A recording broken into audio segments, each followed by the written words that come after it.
भविष्य देखने वाले आईएएस आईपीएस ऑफिसर के बारे में सुना है, तभी तो हम कहते हैं कि जो हमारा सिस्टम है वो पूरा है वो ब्यूरोक्रेट चलाते हैं, आईएएस आईपीएस ऑफिसर चलाते हैं। पॉलिटिशियन तो वैसे ही ऊपर के होते हैं। तो यहाँ पे पूरा मामला है वो भोपाल के मध्य प्रदेश के कोलार क्षेत्र के अंदर गुराड़ी एक घाट गांव है छोटा सा, वहां पर 50 आईएएस आईपीएस ऑफिसर ने मिलकर डिफरेंट डिफरेंट कार्य से एक 5 हेक्टेयर की जमीन थी कृषि भूमि की, वो खरीदी 2022 के अंदर। मतलब इनको सपना आया उस 2022 में कि यहाँ पे जमीन खरीदे। ये देखो सबसे बड़ी बात, मतलब आपने सुना होगा कि एक आईएएस ऑफिसर ने ऐसा कर दिया या एक आईएएस ने, यहाँ पे 50 आईएएस आईपीएस ऑफिसर मिलकर यहाँ पे भ्रष्टाचार को कैसे अंजाम दिया, लैंड स्कैम को।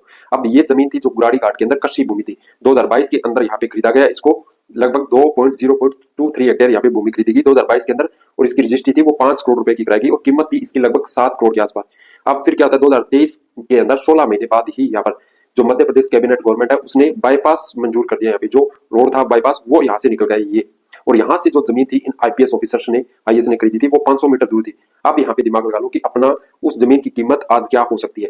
उसके बाद इन्होंने क्या किया, 2022-24 के अंदर इन्होंने जो कृषि भूमि थी उसको यहाँ पे आवासीय भूमि के अंदर कन्वर्ट करा दिया, यानी वहां पे प्लॉट काट दिए वगैरह कर दिए ताकि वो लैंड है उसकी कीमत हो जाए। और अब उसकी कीमत यहाँ पे 65 करोड़ के आसपास जा रखी है। यानी 50 आईपीएस ऑफिसर आईएएस ऑफिसर ने मिलकर यहाँ पे 5 करोड़ की जमीन को खरीदा, मतलब लीगल तरीके से खरीदा, पूरा लीगल हुआ सिस्टम।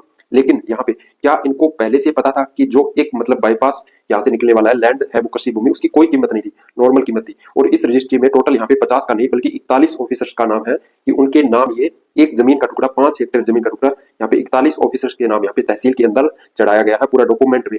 और ये काम पूरे लीगल तरीके से हुआ है। यहाँ पे ऐसे ऑफिसर्स को पहले ही पता होता है कि कहाँ क्या कुछ होने वाला है।